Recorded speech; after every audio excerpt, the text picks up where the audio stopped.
Hi everybody, welcome back to those who've been hanging with me some time, and welcome to those of you who are new to my channel, Medea Levine, Intuitive and Medium. All right, so we're going to get to a subject that I did a while ago, but it's such a long ago that that video is lost in the archive, so I want to revisit because it's a one that people always want to talk about, which is guides. What are spirit guides? Wanted to announce that I'm teaching my Psychic and Development class 102, and you can still join it. It's up. You can still join it even though I started it because we just went over what the class is in the first one, and I'll send you that video and you can pop right into the second one. It's a 4-week course, and after that I can't bring anybody on, but I'm also doing a medium gallery online, or I'm calling it a medium circle, where I'll do little medium readings, and it's very limited ticket space, but you can check that out online. Okay, so spirit guides. Many people always talk about spirit guides, and I'm going to give you some tips on things you can do with the spirit guides idea. People always want to know, how do I connect to my spirit guide? Well, who are my spirit guides? Okay, here's the thing. Spirit guides is a collective whole. This is what I've come to understand. Now, it means this is what I've come to understand. When I first started reading, I was all about the whole spirit guide. Trust me, I was all about guides, guides, guides. It drove people crazy. And I was all into that. But then over time, I started to realize what I thought I was connecting to started to look like the person. Like before in the reading I was doing for someone, I was like, how come the spirit guide that I'm talking to almost is starting to look and feel like you? And I started to realize it was really an extension of that person. Does that mean guides are you? No. But what it means is that in that realm, because you have to get this realm out of your head, it is a collective whole. So leave in the comments and let me know how many of you are interested and kind of feel like you're vague on the idea of guides, or have somebody told you that this is your guide and this is what they look like? Has somebody told you that this is how many number of guides that you have? Because there's so much information out there, it can have your head spinning and be very confusing. I want to tell you to try to look at it a little different. It is more kind of like logging on to Google. I hope there's like something next to me being like a crazy logoner. Logging onto Google and getting the answers that you want, right? You need help. You're in this world. We're seeing the world kind of like this, but it is actually all around us. And you log onto Google and it broadens, right? And what you are able to see through the guide. Now on Google, there's a bunch of different information. There's different people who are saying, this is my answer. This is what I should say. This is what I believe, right? And you're like, who do I listen to? So what we believe, when people usually think of guides, or someone says, I have a guide that looks like this animal or a bird or a hawk, or I've decided that my guide is named Sally and she dresses like this and looks like this. And we tend to think this way because in this world, we need names, we need boxes, we need titles, we need things to say, this is what this is. That, right? You have to imagine, like if you went way back and you tried to explain Google to people like 60 years ago, how did you get the information? They would say, what book are you reading? Can you reference the book? Can you show it to me? Where did you get this information? You're like, oh no, I Googled it. Well, who told you? What do you mean you Googled it? What is, you just got it from this collective ether of collection. When people see a particular quote guide, then they are that collective whole is pulling themselves away, creating an image, because they are like digital, basically. They are just energy, and saying, oh, this person tends to like Lord of the Rings, so I'm going to look like a wizard for them. They'll listen to me better if I have this imagery and if I look this certain way. And then you go, oh, I have this wizard for a guide and his name is Tom. Or is that MySpace? Anyway.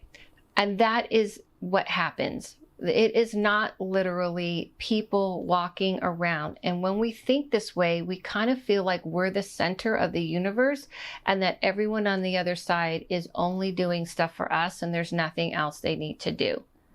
And that's not the case. There's things they're learning, they're growing, they're experiencing, and they're happy to help and share, but we are responsible for our own lives, which is hence guide, which means, yes, they can throw something out. Yes, they can kind of go, hey, here's something you might be missing, but the rest is up to you. And they are not just following you around. They're not attached to you.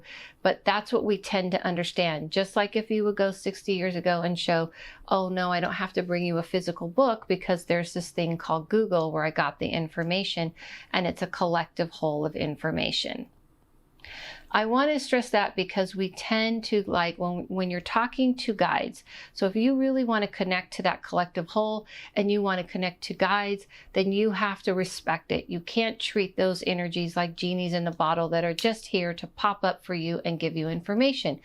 You have to treat them like, okay, I really need guidance. I know the rest is up to me and I'm willing to do the work. So number one, you need to meet them halfway. When you're connecting to that realm, you are opening yourself up, saying, I am being responsible for my life, but I would like help to have some guidance. And so I'm just going to meet you halfway and I'm going to connect into it. So that's the first way you want to do it. Secondly, another way you can do is get a piece of paper, write a question down that you have saying, oh, I'm going to have this interview, or I'm meeting with this person. Can you tell me, I want to connect to see, how it's going to go. And the first thing that comes to you, the first thing that hits you, write it down. The first thing that you feel, write it down. But then, let's say it says interview is going to be interesting. Maybe that's the first thing you get, the first sense you get. Then say, what do you mean by interesting? So you keep flourishing it out. You keep getting more and more and more. And that's how you really, truly start to hear and listen.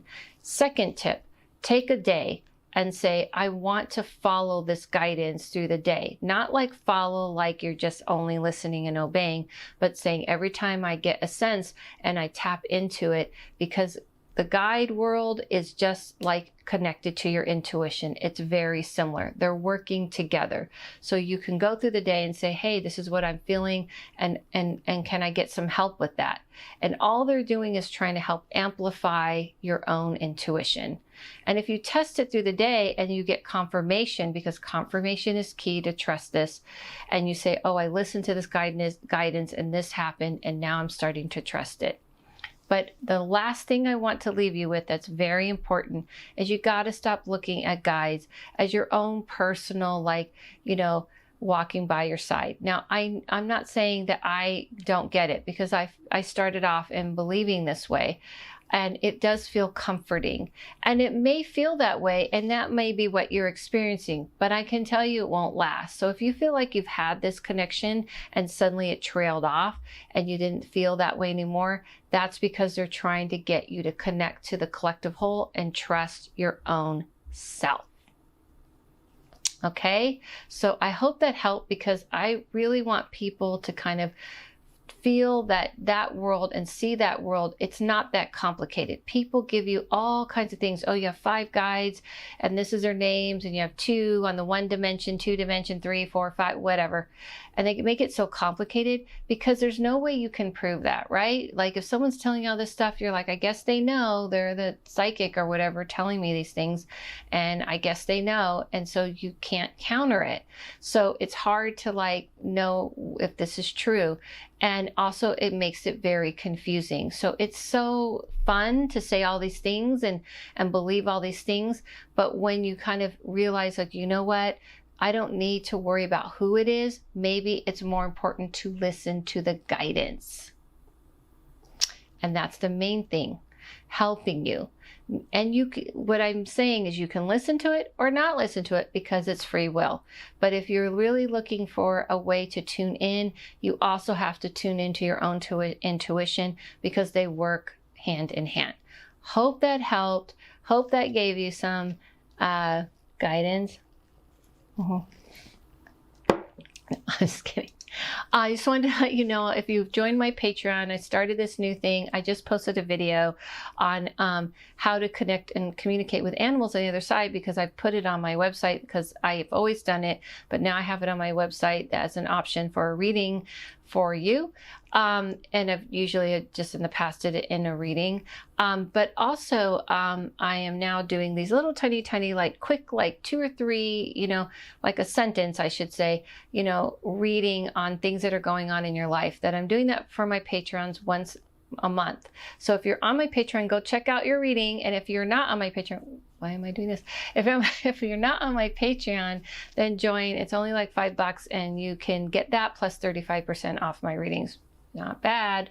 All right. Thank you so much. Follow yourself. Follow no one. Listen to your inner voice. And I'll see you soon.